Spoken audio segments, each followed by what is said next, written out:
ओ कितने बजे आया था?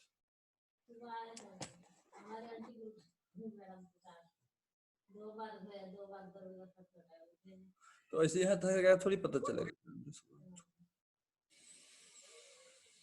जैन सर। पानी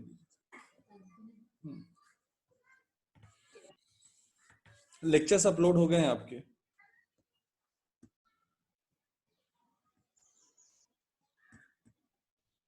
ऑलराइट, हम लोग पढ़ रहे थे एंट्रोपी। क्या पढ़ रहे थे?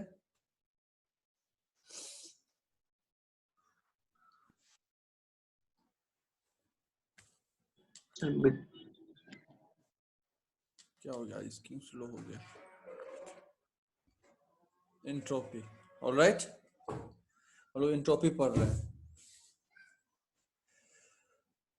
एंट्रोपी क्या होता है आप ध्यान से समझिए। एंट्रोपी हम लोग पढ़ रहे हैं, आप मॉर्निंग का लेक्चर अगर किए हैं तो आपको मालूम होगा कि कहीं ना कहीं यह अनअवेलेबल, पहले सबसे पहले अवेलेबल एनर्जी क्या होता है, अनअवेलेबल एनर्जी होता है। कौन थोड़ा फैन चला देंगे।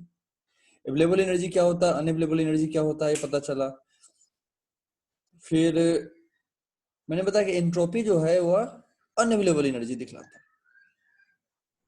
ठीक है, थोड़ा सा और इसके फार्मूलास, यूनिट्स और ये सब क्या थोड़ा देखते हैं, फिर फंडामेंटल भी और देखेंगे। सबसे पहले सबसे पहले बताइए, इस ग्लास का एंट्रोपी मुझे निकालना है।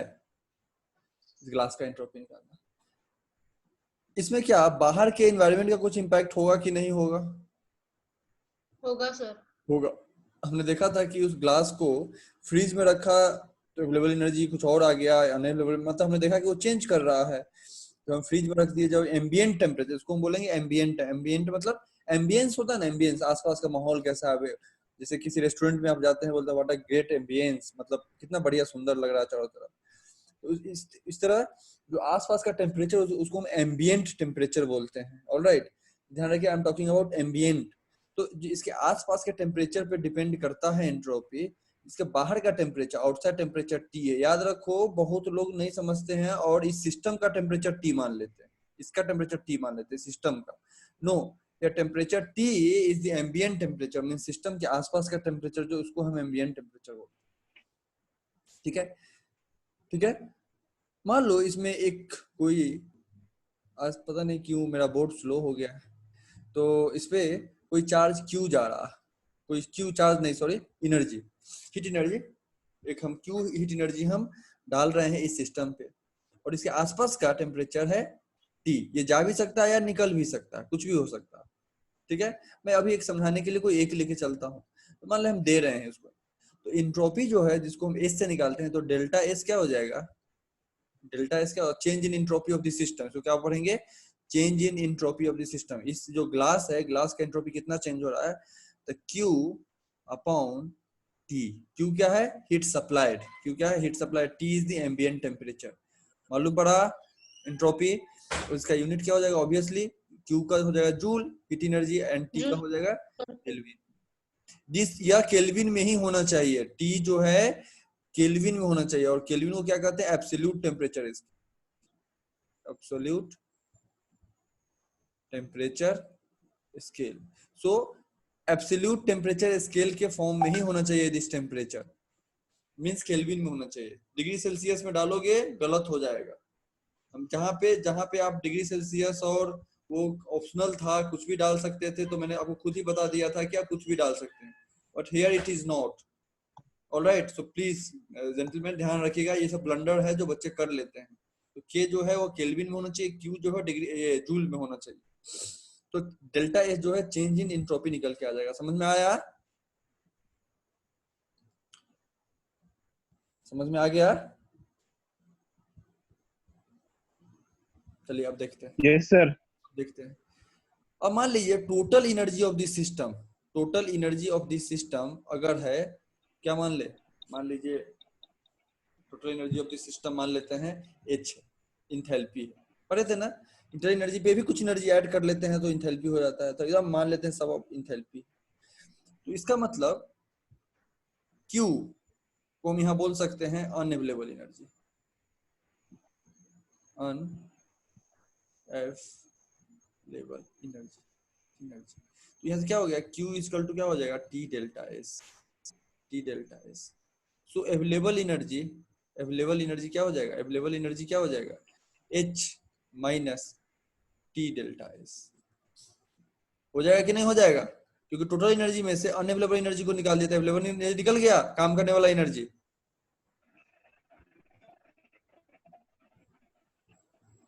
हाँ सर। इक्वेशन ध्यान में रखना है, क्या करना है, इक्वेशन ध्यान में रखना है, समझ में आया। अब मैं देख रहा हूँ कि आपका सारा लेक्चर जो है 6 का 6 लेक्चर शायद अपलोड हो गया है। अब मैं आपको एंट्रोपी पे एक वीडियो दिखाता हूँ। यस सर, दिखा। ऑलराइट, मैंने नहीं देखा है उसमें क्या क्या लिखा है क्या नहीं लिखा, मुझे नहीं मालूम अब तक, क्योंकि मैं भी देख ही रहा था लेक्चर से पहले, मैंने सोचा कि दिखा दूं आपको, तो शेयर करता हूँ। कोई फॉरेन उसका है एंट्रोपी, उसमें देखते हैं क्या क्या बोल रहा है।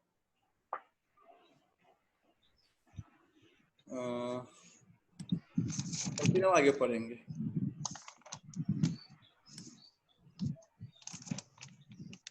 दिखाई दे रहा है आपको, is it visible to you? Yes sir, visible. Yes sir. मैं क्या करूंगा, मैं भी इसका थोड़ा ट्रांसलेट कर दूंगा, बिकॉज इसमें थोड़ा सा इंडियन एसेंट इंग्लिश नहीं है, तो हो सकता है कुछ बच्चों को डिफिकल्टी हो जाए, तो मैं भी इसको ट्रांसलेट कर दूं। साउंड आ रहा है? हाँ सर, Yes, sir. सिर्फ फुल स्क्रीन कर दो ना। क्या क्या बोल रहा हूँ, फुल स्क्रीन कर दो, ओके ऑलराइट। ये यार फिल्म थोड़ी है कि फुल स्क्रीन में मजा लेंगे। चलिए देखिए, पढ़ दे। बोल रहा है, थोड़ा शुरुआत से दिखाता हूँ।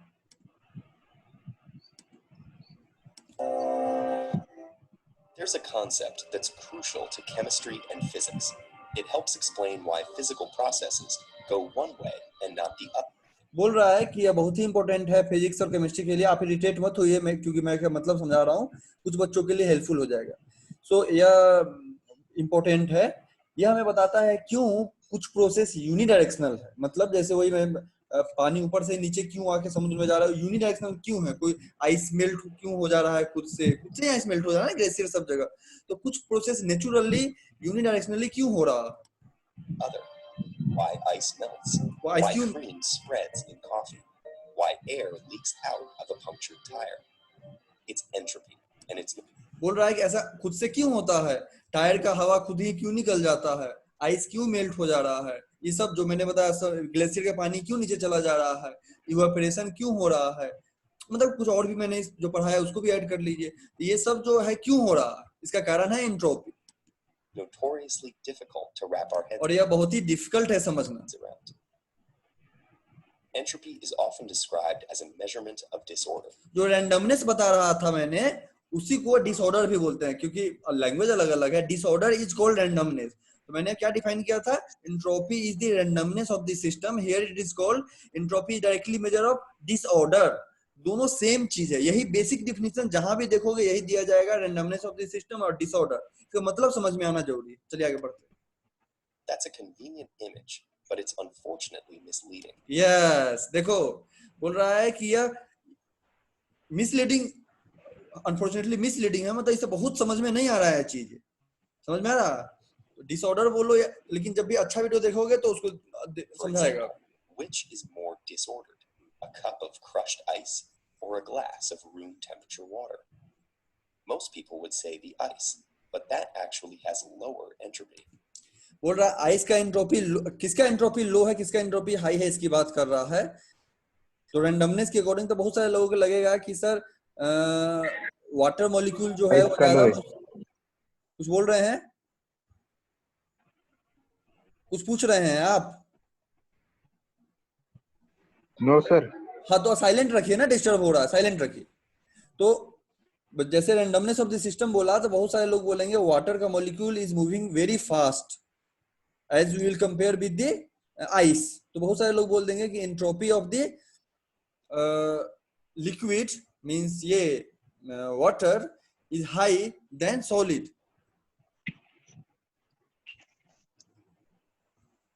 So here's another way of thinking about it, through probability. This may be trickier to understand, but take the time to internalize it, and you'll have a much better understanding of entropy. Consider two small solids, which are comprised of 6 atomic bonds each. दो solid ले लिया. अगर ये difficult मैंने बताया, मैंने video देखा नहीं है, तो अगर भी डिफिकल्ट बताएगा तो मैं आपको इजी एग्जांपल से समझा दूंगा, ठीक है ना. समझाया भी है ग्लास को लेकर के, वो बहुत ही इजी एग्जांपल था. देखते हैं ये कैसे समझाता है, फिर बात करते हैं. बोल रहा है कि दो सॉलिड लिया है जिसका 6 एटॉमिक बॉन्ड है, ठीक है. दो अलग अलग एटॉमिक बॉन्ड 6 है, सॉलिड लिया. In this model, the energy in each solid is stored in the bonds. Those can be thought of as simple containers, which can hold indivisible units of energy, known as quanta. Bond की energy के बारे में बात कर रहा है कि एक मिनिमम एनर्जी जो हो सकता है, क्वांटा होता है, आपको मालूम है ना, बैंड के फॉर्म में, पैकेट के फॉर्म में. तो The more energy a solid has, the hotter it is. अब ये पढ़ चुके हैं आप, जितना ज्यादा एनर्जी होगा उतना ही ज्यादा हॉट होगा, तो वही बोल रहा है. It turns out that there are numerous ways that the energy can be distributed in the two solids and still have the same total energy in each. Each of the बोल रहा है कि एक सॉलिड में infinite number of तरीका है energy distribute करने का, लेकिन sum of all the energy should be constant. हर बॉन्ड का कभी किसी बॉन्ड में ज्यादा हो, किसी बॉन्ड में कम हो, इस तरह से इनफिनाइट नंबर ऑफ अरेंजमेंट हो सकता है, but summation of energy will be the same.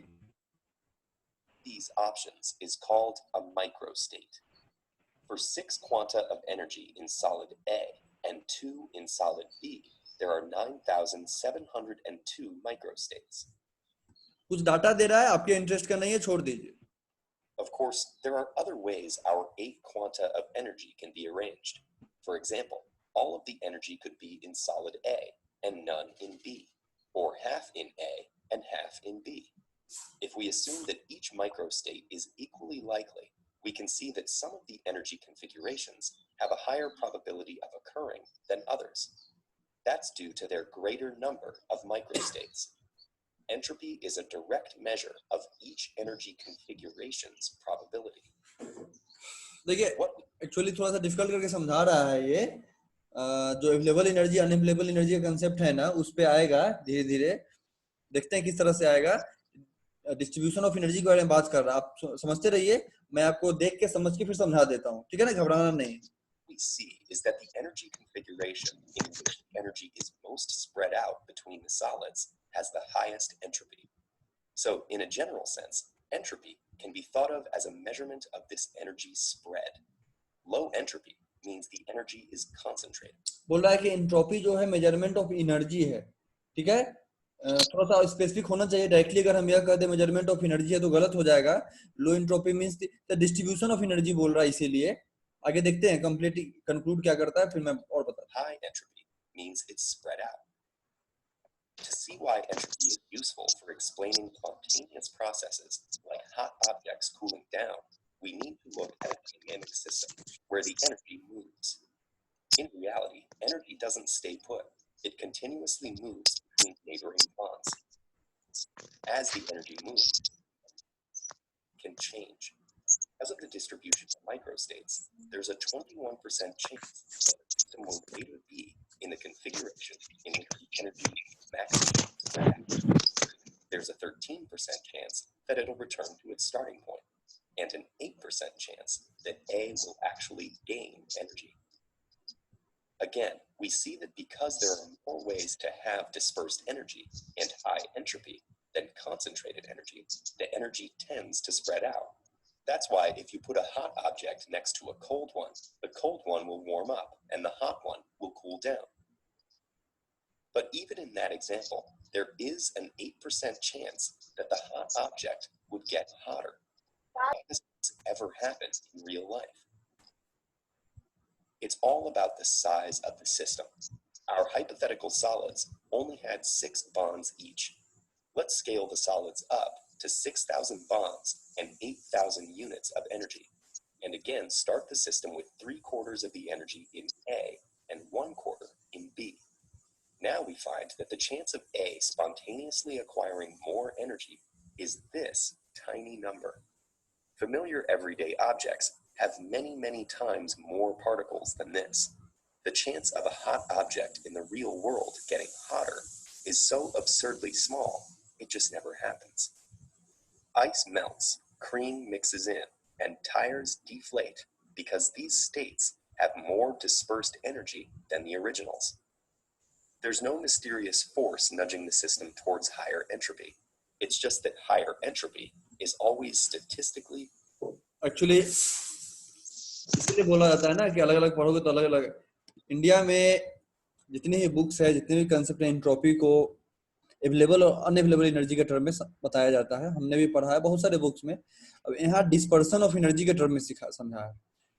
यहाँ यह कह रहा है कि कुछ एनर्जी जो होता है आउटवर्ड स्प्रेड होता है, कुछ एनर्जी जो होता है इनवर्ड स्प्रेड होता है। कहीं ना कहीं जो आउटवर्ड एनर्जी स्प्रेड है ना उसको अवेलेबल एनर्जी बोल रहा है, जो इनवर्ड स्प्रेड एनर्जी है ना उसको अनअवेलेबल एनर्जी बोल रहा है।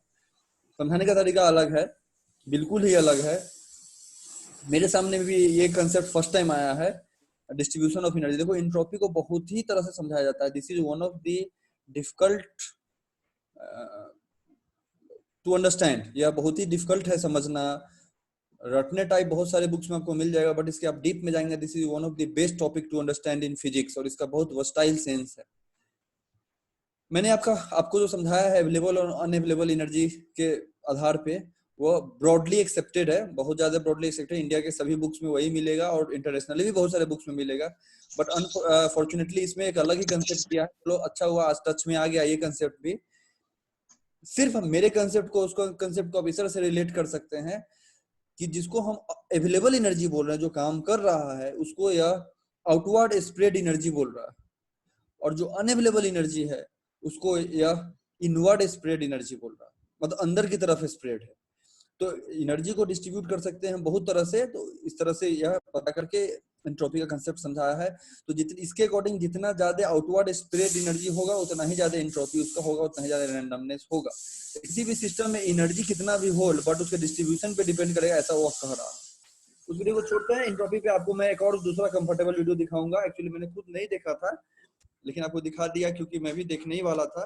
तो मैं एक अच्छा वीडियो दिखाऊंगा। Alright, next day. चलो अभी मैं एंट्रोपी में मैं ही आपको देता हूँ। तो हम लोग लेकिन अवेलेबल और अनअवेलेबल के टर्म में ही पढ़ेंगे, ठीक है। तो अब याद रखेंगे अवेलेबल एनर्जी क्या हो गया, H minus T delta S। समझ में आ गया कि नहीं यार? H is enthalpy, T is temperature, ambient temperature, delta S is change in entropy, H is enthalpy, available energy। Clear है? Yes sir, clear. इसको हम गिब्स फ्री एनर्जी भी बोलते हैं। क्या बोलते हैं? Gibbs free energy. Free energy मतलब जो एनर्जी फ्री हो काम करने के, ग्लास में वो एनर्जी फ्री है जो निकल जा रहा है। तो अवेलेबल एनर्जी का ही दूसरा नाम हो गया फ्री एनर्जी। ध्यान रखना, अवेलेबल एनर्जी का ही दूसरा नाम हो गया free energy. Is it all right?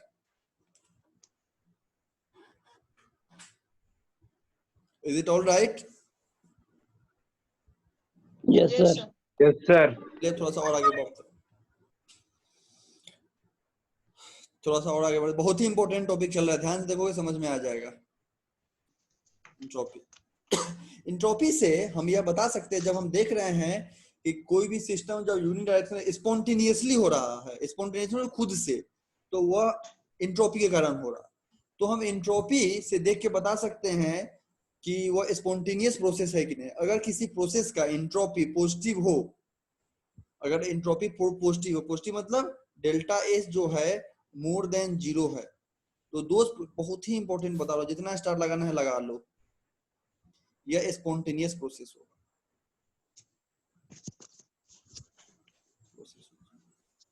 Spontaneous process मतलब जो खुद से हो रहा है, मुझे करने की जरूरत नहीं है। पानी खुद नीचे जा रही है, आइस मेल्ट होगा ही होगा, गाड़ी का जो टायर है उसमें हवा निकलेगा ही निकलेगा। जो भी खुद प्रोसेस हो रहा है, जो भी प्रोसेस खुद हो रहा है, अब डिस्टर्ब तो नहीं हो रहे हैं साउंड से? No, sir. No, sir. तो जो प्रोसेस खुद ही हो रहा है, that process is called spontaneous process. तो स्पॉन्टेनियस प्रोसेस होने के लिए जीरो पॉजिटिव होना पड़ेगा चेंज इन एंट्रोपी को। समझ में आ रहा है? All right. वापस Yes, sir. हाँ, कोई तेजल पूछ रही है, पूछिए।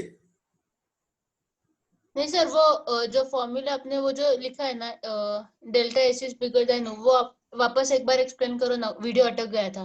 All right. I am saying this is delta S positive है, पॉजिटिव दिखाने का तरीका है जीरो से बड़ा।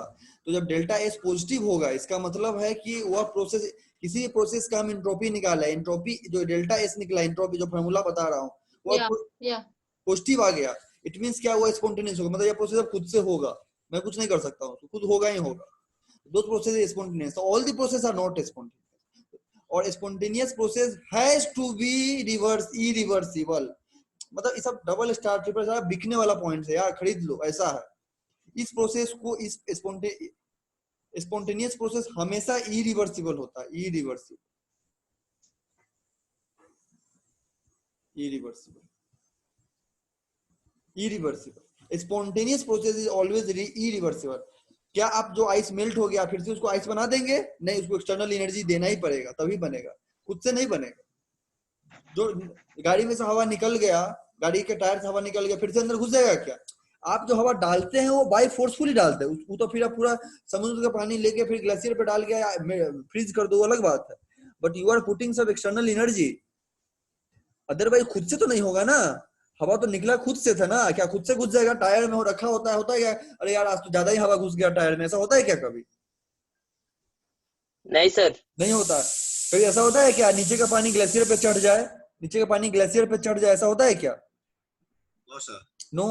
तो आप एक्सटर्नल एनर्जी लगा के करेंगे उसको नहीं बोलते हैं रिवर्सिबल प्रोसेस। रिवर्सिबल प्रोसेस वो होता है जो खुद से हो जाए।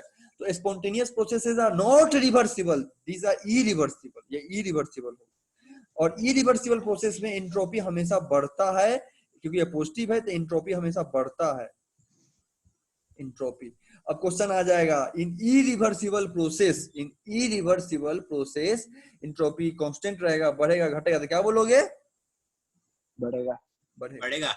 पॉइंट से बिकने वाला पॉइंट है माय फ्रेंड, खरीद सकते हो तुम, नोट कर लो। इसको मिस करोगे तो समझ लो कि एकदम बेकार है, बात हो गया, एकदम से फालतू का बात हो गया। नोट कर लो, स्टार लगा लो, माइंड में फिट कर लो ये सब बातें। सर रिपीट करो ना ऑनलाइन। हाँ, इंट्रोप, कमला कमला थोड़ी देर के लिए छोड़ दीजिए ना, डिस्टर्ब हो रहे हैं बच्चे, थोड़ी देर के लिए, फिर बाद में कर लीजिए। So entropy I am saying, entropy I am saying, entropy irreversible process में, इरिवर्सिबल प्रोसेस में, इरिवर्सिबल प्रोसेस में एंट्रोपी हमेशा बढ़ता है। इरिवर्सिबल प्रोसेस में एंट्रोपी हमेशा इंक्रीज होता है, बढ़ता है। समझ में आ गया? क्योंकि हम देख रहे हैं ना, पॉजिटिव है, इसका मतलब क्या, इंक्रीज हुआ तभी तो पॉजिटिव है। अभी इससे ज्यादा हो गया तभी ना डिग्री S2 माइनस S1 करेंगे तो पॉजिटिव आएगा। तो पॉजिटिव है माने इरिवर्स, स्पॉन्टेनियस प्रोसेस है, स्पॉन्टेनियस प्रोसेस में इरिवर्सिबल है, इरिवर्सिबल तो बढ़ता है, फिर से वहीं पे चलेगा, बढ़ा था तो स्पॉन्टेनियस हुआ था, स्पॉन्टेनियस ही इरिवर्सिबल है। इट मींस क्या, इरिवर्सिबिलिटी में एंट्रोपी बढ़ेगा। पॉइंट नोट कर लो डायरेक्टली, समझ में आ रहा है? यस सर, कर लिया नोट।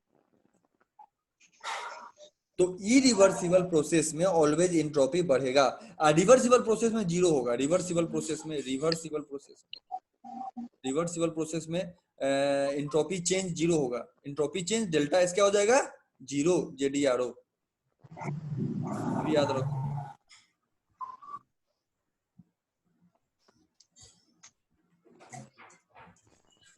समझ में आ रहा है? रिवर्सिबल प्रोसेस में एंट्रोपी यहाँ पे पॉजिटिव हो गया स्पॉन्टेनियस, जीरो हो गया रिवर्सिबल, और नॉन स्पॉन्टेनियस में नेगेटिव हो जाएगा, नॉन स्पॉन्टेनियस में नेगेटिव। नेगेटिव है। मैं नेगेटिव आ रहा है मतलब प्रोसेस खुद से नहीं होगा, आप निश्चिंत रहो, सो जाओ, प्रोसेस नहीं होने वाला। आपको एक्सटर्नल एनर्जी दोगे तभी काम होगा, वो नहीं होने वाला, क्योंकि वो एंट्रोपी उसका नेगेटिव है, चेंज इन एंट्रोपी नेगेटिव है, वो काम ही नहीं होगा तेरा। समझ में आ रहा है? तो कोई प्रोसेस होगा कि नहीं होगा कैसे मालूम पड़ेगा? चेंज इन एंट्रोपी निकाल, your entropy will decide. Recording हो रहा है कि नहीं? इंपॉर्टेंट लेक्चर है ये। हाँ सर। हो रहा है sir. So entropy will decide the process is going to occur or not. If it's positive, the process is automatically will happen, and those processes called a spontaneous process. And generally, all the spontaneous process is irreversible, and we can say all the irreversible process entropy increases. Whereas In every reversible process, change in entropy is zero. And in non-spontaneous process means the process which cannot occur by itself, the change in entropy is negative. All right?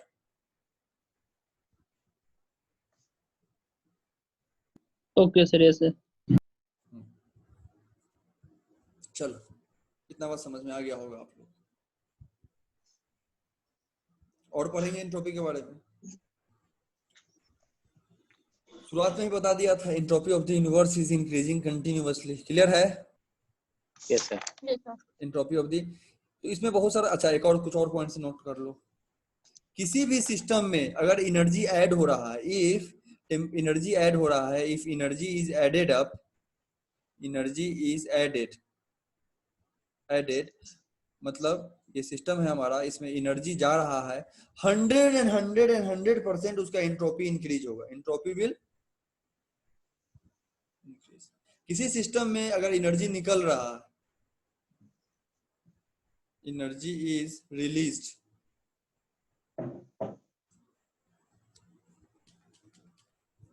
Is getting out, तो क्या होगा? Entropy decrease. Decrease. समझ में आ रहा है? सब points note कर लो, exam में डायरेक्टली से क्वेश्चंस आ जाते हैं माय फ्रेंड, इसलिए बता रहा हूं। डायरेक्टली लाइन, मतलब यही सेम लाइन क्वेश्चन में आ जाएगा। तो एंट्रोपी चेंज के बारे में जब भी क्वेश्चन आता है, जो मैं जो पढ़ा रहा हूं उसके बियॉन्ड कभी नहीं आएगा, जो भी आना हो इसमें से ही आएगा, यही लाइन कुछ यूज करेगा। तो व्हाट आई वाज सेइंग कि इतना समझ में आया ना? तो हाँ, जब भी यह निकालना हो कि एंट्रोपी चेंज क्या होगा, तो देखो उसमें एनर्जी जा रहा है, एनर्जी निकल रहा है, एनर्जी ऐड हो रहा है, क्या हो रहा है? कोई भी एनर्जी चेंज नहीं हुआ तो चेंज इन एंट्रोपी जीरो हो जाएगा। तो एनर्जी हमेशा ऐड होगा, एंट्रोपी पॉजिटिव होगा। समझ में आ रहा है? एनर्जी हमेशा निकलेगा तो एंट्रोपी घटेगा। अब एक एग्जांपल लेते हैं, फ्री एक्सपेंशन। फ्री एक्सपेंशन पढ़ाया था, याद आ रहा है आपको? क्या था फ्री एक्सपेंशन, बताइए। What was the free expansion? जो खुद से होगा सर। कट, खुद से होगा, इसको स्पॉन्टेनियस प्रोसेस बोलते हैं। Sir available energy. कट, पढ़ाया था तो लोग सोया रहता है, रिवीजन नहीं करेगा तो कैसे समझ में आएगा? फ्री एक्सपेंशन बोला था, कोई भी गैस जब वैक्यूम में एक्सपेंड करता है उसको फ्री एक्सपेंशन बोलते हैं। याद आ रहा है? यहाँ पे वाल्व लगा दिया था, यहाँ पे पंप लगा दिया था, पंप से मैं सब कुछ एयर को इधर इस तरफ ले आया था। अब मैं इस वाल्व को खोलूंगा तो गैस इसमें एक्सपेंड करेगा ना, इसमें फैल जाएगा ना पूरा में। यस हाँ, sir, sir. Yes sir. This is called free expansion. तो फ्री एक्सपेंशन जो है, मुझे बताओ वह स्पॉन्टेनियस है या नॉन स्पॉन्टेनियस? स्पॉन्टेनियस। स्पॉन्टेनियस है। स्पॉन्टेनियस। हाँ, यस, स्पॉन्टेनियस। खुद से हो गया। Spontaneous. स्पॉन्टेनियस है यार, स्पॉन्टेनियस नहीं होगा। देखो भाई, देख भाई, एक छोटा सा एग्जांपल लेता हूँ। तुम एक काम करो, आज आपके घर का टायर का पापा का जाओ, पापा के गाड़ी का टायर का हवा निकाल दो। जैसे ही खोलोगे ना, वो उसको झट से खुद ही निकल जाएगा। जैसे ही तुम खोलोगे पापा का टायर का, जैसे ही तुम वाल्व खोल दोगे, हवा झट से निकल जाएगा। खुला हुआ छोड़ दो, क्या खुद से घुस जाएगा क्या? नहीं सर, नहीं घुसेगा। देखो बताओ, जैसे ही मैंने वाल्व खोला, हवा खुद से एक्सपेंड कर गया। जैसे ही मैं इसको वाल्व खोला छोड़ दूंगा तो फिर से क्या अंदर घुस जाएगा? नहीं, अंदर घुसाने के लिए पंप लगाना पड़ेगा, एक्सटर्नल एनर्जी मेहनत करना पड़ेगा, तो हवा घुसेगा। तो हवा को एक वैक्यूम में ले आना नॉन स्पॉन्टेनियस, लेकिन फ्री एक्सपेंड करना, free expansion is a spontaneous process. समझ में आ रहा है? सबसे पहले स्पॉन्टेनियस प्रोसेस है क्या, वो समझा रहा हूं। तो अब मुझे बताओ कि फ्री एक्सपेंशन क्या बतलाया था मैं? रिवर्सिबल होता है कि इरिवर्सिबल होता है, क्या बतलाया था? Irreversible. और यहाँ पे एक अलग स्कोप दे रहा हूँ आपको सोचने का। अब देखो, यहाँ उसने बतलाया था जो भी प्रोसेस फास्ट होता है वो इरिवर्सिबल होता है। इस पॉइंट ऑफ व्यू से बताया था इरिवर्सिबल। यहाँ एक दूसरा फिल्म दिखा रहा हूँ आपको, एक तरीका दे रहा हूँ सोचने का कि यहाँ पे क्योंकि प्रोसेस स्पॉन्टेनियस है, क्या है? Spontaneous, all the spontaneous process is irreversible। अभी पढ़े हैं ना? Yes. Yes sir. इसलिए फिर दूसरा इस सोचने का तरीका हो गया।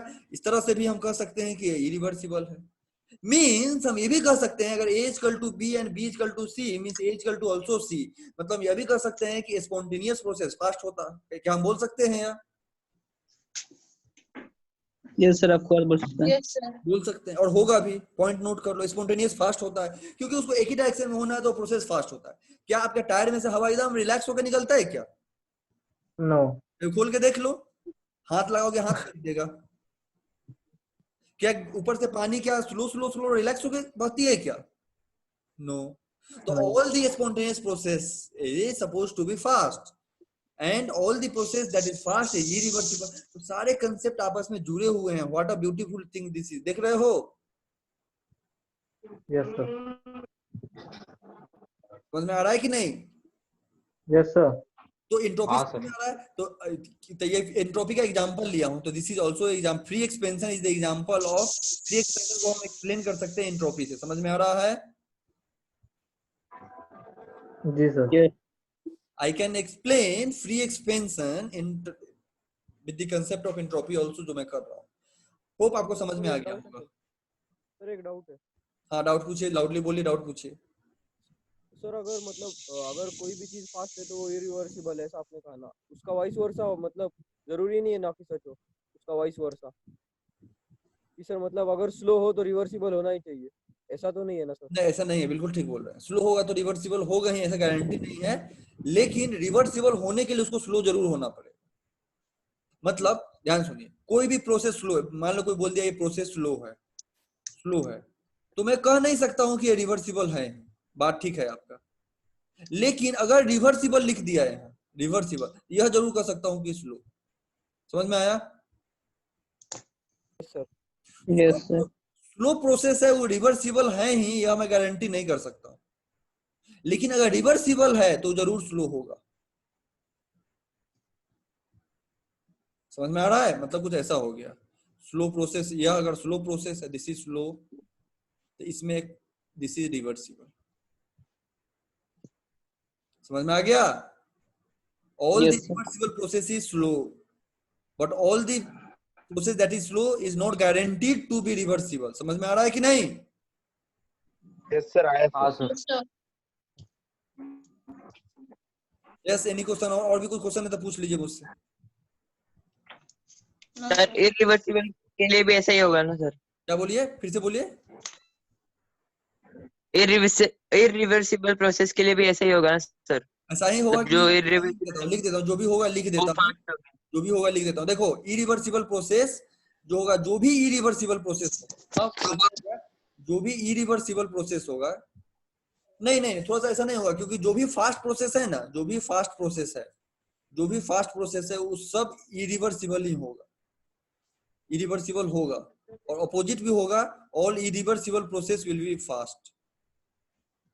कोई स्लो प्रोसेस नहीं नहीं नहीं हो सकता है ना, इरिवर्स प्रोसेस स्लो भी हो सकता है, ऐसा इरिवर्सिबल प्रोसेस स्लो हो सकता है, हाँ हो सकता है, स्लो और फास्ट दोनों हो सकता है।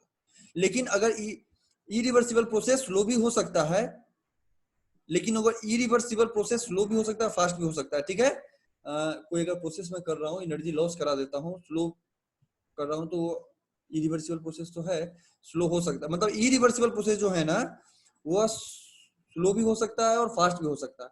कोई फास्ट प्रोसेस रिवर्सिबल नहीं होगा कभी भी, वह इरिवर्सिबल ही होगा। समझ में आ गया? Yes sir. Yes sir. हाँ, सब पॉइंट नोट कर लो यार, ये सब कितना ब्यूटीफुल पॉइंट्स है यार, बुक्स में नहीं मिलेगा और कहीं एक जगह मिलेगा भी नहीं, क्लियरिटी भी कंसेप्ट करके कोई नहीं देगा, ये सब बहुत कॉम्प्लेक्स है, इसलिए सीख लो। फास्ट प्रोसेस जो है ना माय फ्रेंड, वो 100% कोई जल्दी हो रहा है ना, रिवर्सिबल तो कभी नहीं होगा, इरिवर्सिबल ही होगा। ऐसा हो सकता है कोई प्रोसेस स्लो हो रहा है वो भी इरिवर्सिबल हो, ऐसा हो सकता है। समझ में आ रहा है ना? जैसे आइस मेल्टिंग। क्या आइस का मेल्टिंग? क्या 24। आइस का मेल्टिंग से क्या बोलना चाहते हैं? पूरा तो बोलो, आइस का मेल्टिंग बोल के चुप हो गए। चलो आगे बढ़ते हैं। और भी कोई डाउट है, कोई कंफ्यूजन, डाउट तो बताइए।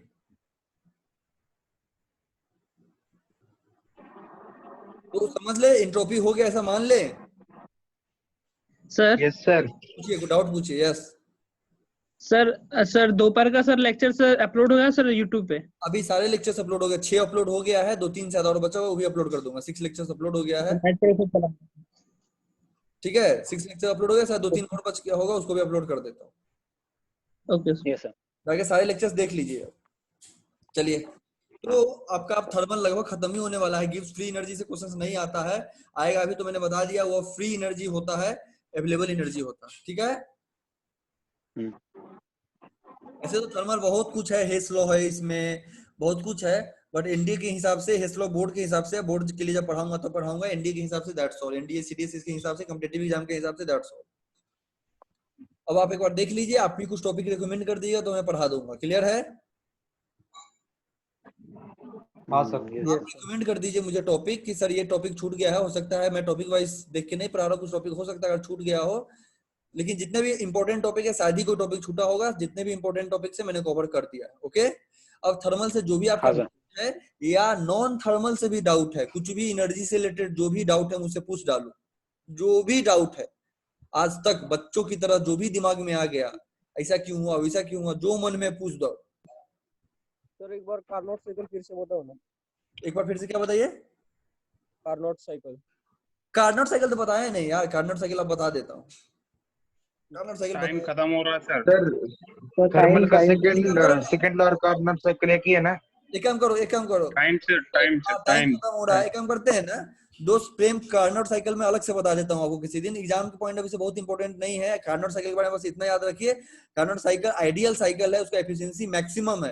अगर 4 साइकिल दे दिया, एरिक्सन, ध्यान से सुन लो, Ericsson cycle, Rankine cycle, Carnot cycle और कोई एक और साइकिल 50 साइकिल, तो क्या करना है कि इसमें पूछेगा which of the cycle has the maximum efficiency, तो बिना सोचे, जूल साइकिल कुछ भी पूछ दिया तो बिना सोचे हुए कार्नोट लगा दो, Carnot CARNOT, Carnot cycle is the answer. इसका एफिशिएंसी मैक्सिमम है, बट ये आइडियल है, इसमें कोई मशीन बेस्ड आज तक नहीं है। इतना ध्यान रखो, तेरा काम हो जाएगा, तेरा क्वेश्चन बन जाएगा, दैट्स ऑल। समझ में आया? आपके लिए इतना ही चाहिए। किसी सबसे ज्यादा एफिशिएंसी इसी साइकिल का है, सबसे ज्यादा आउटपुट यही साइकिल देता, लेकिन ये एग्जिस्ट नहीं करता है। क्यों नहीं एग्जिस्ट करता? इसमें आइसोथर्मल है, इसमें आइसोथर्मल